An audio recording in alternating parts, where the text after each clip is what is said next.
পার্থক্য আছে আপনাদেরকে যদি একটু দেখাই। আতা ফল হয় হচ্ছে প্লেন একবারে, হ্যাঁ। এই যে গাছটা দেখতে পাচ্ছেন, এইটা মূলত হচ্ছে আমাদের আতা ফল গাছ, হ্যাঁ। এখান থেকে ফল পেরে তো মাঝে মাঝে আমরা দেখাই আপনাদেরকে, এত পরিমাণে মালটা এই গাছে ধরছে। আর একটু বড় হওয়ার সাথে সাথে গাছটা ভাঙবে, মানে ভেঙে পড়ে যাবে। বিসমিল্লাহির রহমানির রহিম। আপনাদেরকে আজকে একটা গোপন জিনিস দেখাবো। আমাদের খামারে এইখানে মূলত আমরা অনেক গাছগাছালি লাগাই, বিভিন্ন সময় আপনারা দেখেছেন এগুলা। কিন্তু স্বাভাবিকভাবে খামারে গাছগাছালি লাগাইলে জায়গা সংকুচিত হয়ে যায় আর কি, কমে যায় আর কি। এই গাছটা দেখেন কত ছোট একটা গাছ, তারপরও এর মধ্যে কি পরিমাণে মালটা ধরছে, হ্যাঁ। ওরে মানে খুঁটি দেওয়া লাগবে এখন, এত পরিমাণে মালটা এই গাছে ধরছে। আর একটু বড় হওয়ার সাথে সাথে গাছটা ভাঙবে, মানে ভেঙে পড়ে যাবে, কারণ এতটা ও ধরে রাখতে পারবে না ওজন আর কি। তো আপনাদেরকে যেটা দেখাবো সেদিকে নিয়ে যায় আসেন। এখানে আমরা যখন এই ফলের গাছগুলো লাগাইছিলাম তখন অনেকগুলা গাছই লাগাইছিলাম, হ্যাঁ।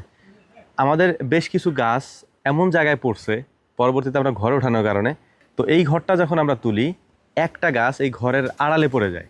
আমরা পানিও দেই নাই, যত্নও করি নাই, কোনো ধরনের পরিচর্যাও করি নাই, তারপরেও ওই গাছটায় ফল আসছে। আপনাদেরকে একটু দেখাই। আমরা গাছটা সম্পর্কে জানতামই না, আছে না মারা গেছে না আদৌ এখানে গাছ আছে আমাদের মনেই নেই। আসেন, এখান দিয়ে যাওয়ারও কোনো রাস্তা নাই, তারপরেও কায়দা করে আমাদের যাইতে হবে। এই যে এইখানে আমরা লাগাইছিলাম একটা তেজপাতা গাছ, হ্যাঁ। তেজপাতা গাছটা এখনো আছে, যেহেতু একেবারে মানে ঝুপড়ির ভিতরে, দুই সাইডেই হচ্ছে খামার, এই সাইডেও এই সাইডেও। তবে ইন্টারেস্টিং বিষয় যেটা আপনাদেরকে যেটা দেখাবো সেটা দেখে আসেন। এই দেখেন, মাশাআল্লাহ, এইটা হচ্ছে সরু ফল। অনেকে এটাকে আতা ফলও বলতে পারেন, তবে আমাদের এখানে আতা ফল গাছ আছে। এটা আতা ফল না, আমরা সরু ফল এর একটা গাছ আইনে এখানে লাগাইছিলাম। দেখেন মাশাআল্লাহ, এখানে ফলগুলা ধরে আছে। আমরা জানি না যে এখানে একটা গাছ আছে বা গাছটা এখনো এক্সিস্ট করে এখানে, মাশাআল্লাহ। তারপরেও এখানে ফল ধরে আছে দেখেন। আপনাদেরকে আমি যদি একটু কাছ থেকে দেখাই, দেখেন এই যে এগুলা কিন্তু আতা ফল না, এটা কিন্তু সরু ফল। আতা ফল এবং সরু ফলের মধ্যে একটা পার্থক্য আছে, আপনাদেরকে যদি একটু দেখাই।